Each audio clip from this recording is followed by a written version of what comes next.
नमस्कार दोस्तों, मेरा नाम है यशोवर्धन और ये है हजेला आईएएस एकेडमी का यूट्यूब का प्लेटफॉर्म हजेला आईएएस। तो दोस्तों, आज हम चर्चा करने वाले हैं एसआईआर पर, स्पेशल इंटेंसिव रिवीजन या रिव्यू भी कहा जाता है कहीं कहीं। आखिर ये किस तरह का सर्वेक्षण है, क्यों है, क्या है, और ये पैन इंडिया जो है ये चर्चा में चल रहा है। और इसकी चर्चा तब से ज्यादा होने लग गई जब बिहार में 65 लाख वोटर्स को इस रिव्यू या रिवीजन के दौरान बाहर कर दिया गया और उसके बाद मामला सुप्रीम कोर्ट में जाता है और इल्जाम ये लगाया जाता है कि वहां पर अवैध तरीके से लोगों को वोट देने से दूर किया जा रहा है।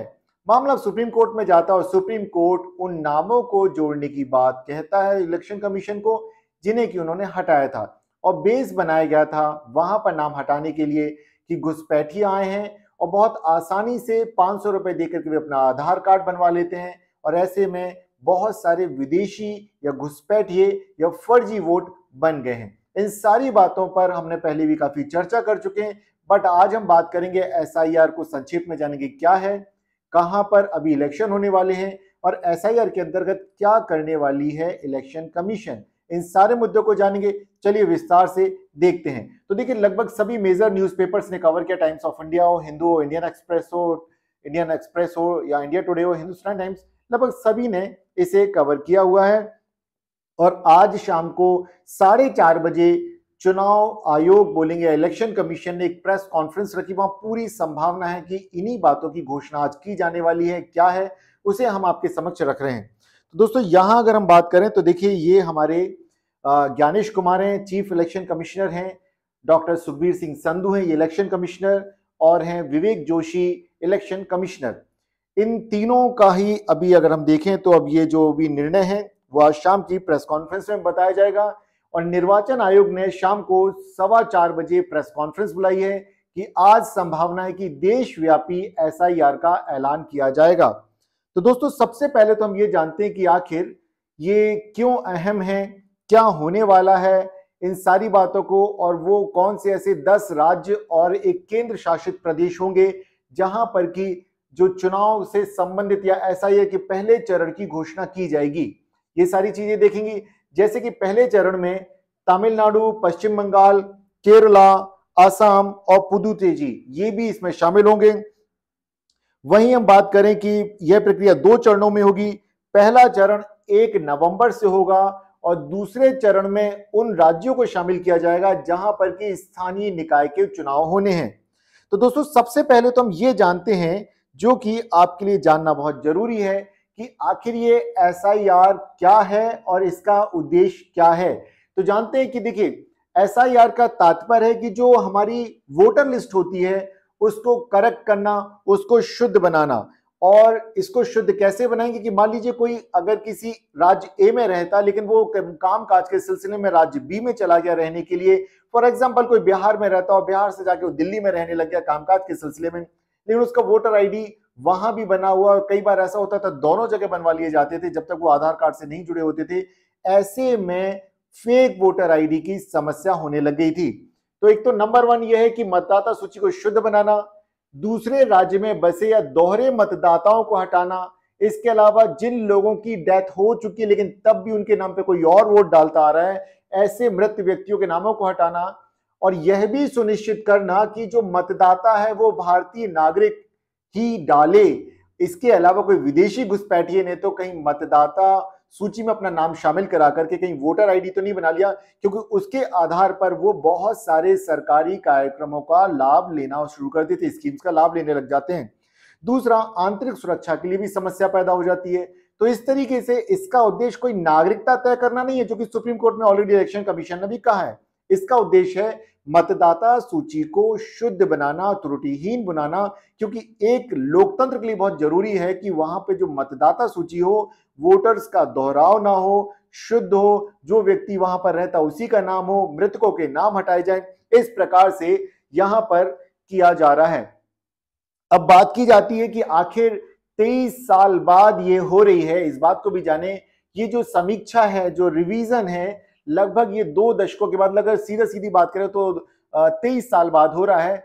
और ऐसा क्यों हुआ कि बीच में क्यों नहीं करवाया गया? तो देखिए, एक तो होता है कि डेटा जो है उसकी क्वालिटी में सुधार करने की बात, एपिक नंबर जो वोटर आईडी के ऊपर एक नंबर लिखा रहता है वो एपिक नंबर जारी होने की कम लागत को देखते हुए पहले एसआईआर नहीं कराया गया था, बल्कि उसकी जगह स्पेशल समरी रिवीजन एसएसआर करवाया गया था, लेकिन अब हो रहा है स्पेशल इंटेंसिव रिवीजन किया जा रहा है। हालांकि क्योंकि इसमें लागत ज्यादा लगती तो बीच में इस तरह से नहीं कराएगा लागत को देखते हुए। दूसरी बात और भी देखें तो अब जिस तरह से अर्बनाइजेशन शहरीकरण बढ़ गया है, माइग्रेशन हो रहा है, एक से दूसरी जगह लोग कामकाज के सिलसिले में जा रहे हैं। इसके अलावा एक चीज और लगातार शिकायत आ रही थी कि कई जो विदेशी घुसपैठिए उन्होंने अपने आधार बनवा लिया और वोटर आईडी कार्ड भी बनवा लिया है। ऐसा कई बार जो हमारी गुप्तचर जो सूचना देने वाली जो एजेंसीज हैं उन्होंने कई ऐसे लोगों को पकड़ा था जो विदेशी घुसपैठिए थे और उनके पास वोटर आईडी भी था, ड्राइविंग लाइसेंस भी था, आधार कार्ड भी था, और इन सबको बनाने का बेस उन्होंने बनाया था आधार कार्ड। उसके आधार पर उन्होंने सारी चीजें भारत के जितने भी जो वैलिड डॉक्यूमेंट्स होते हैं वो गलत तरीके से प्राप्त कर लिए थे। तो वो सारी चीजें देखेंगे कि अब क्या होगा। अब अगर हम बात करें कि आखिरी एसआईआर कब हुआ था, जो कि आज से हम बात करेंगे 23 साल पहले हुआ था, तो दिल्ली में 2008 में और उसके पहले उत्तराखंड में 2006 में हुआ था। बाकी राज्यों में यह प्रक्रिया 2002 से 2004 के बीच में हुई थी। वर्तमान में आज हम बात कर रहे हैं, आज 27 अक्टूबर 2025। तो अगर 2002 से अगर हम बात करें तो लगभग 23 साल, एक लंबा अरसा बीत गया, 2 दशक से ज्यादा समय हो गया। अब अगर बात आती है कि आखिर ऐसे कौन से 5 राज्य हैं और जहां पर कि हाल ही में चुनाव होने वाले हैं, वोटर्स की संख्या वहां कैसी और कितना बदलाव आ चुका है, ये जानना बहुत जरूरी है। तो अब यहां पे देखें जैसे कि आसाम, तो पिछला एसआईआर हुआ था वर्ष 2004 में, तब यहां पे वोटर्स की संख्या थी 1.7 करोड़, अब वर्तमान में 2.6 करोड़ हो गई है। तो लगभग यहां देखें काफी ज्यादा संख्या, लगभग 1 करोड़ मतदाता लगभग बढ़ चुके हैं यहां पर। तमिलनाडु की अगर हम बात करें तो 4.6 करोड़ 2003 में थे, वर्तमान में 6.3 करोड़ हो चुके हैं। तो यहां भी देखा जा रहा है लगभग 2 करोड़ मतदाताओं में वृद्धि हुई है। पश्चिम बंगाल की अगर बात करें तो 5.8 करोड़ मतदाता यहां वर्ष 2002 में थे, वर्तमान में 7.4 करोड़ हो गए, लगभग 2 करोड़ की वृद्धि यहां भी हमें दिख रही है। इसी तरह से केरल को अगर देखा जाए तो केरल में लगभग 2.3 करोड़ मतदाता 2003 में थे और वर्तमान में 2.8 करोड़ हैं। तो यहां भी लगभग 50 लाख मतदाताओं की संख्या में बढ़ी हुई साफ साफ दिखती है।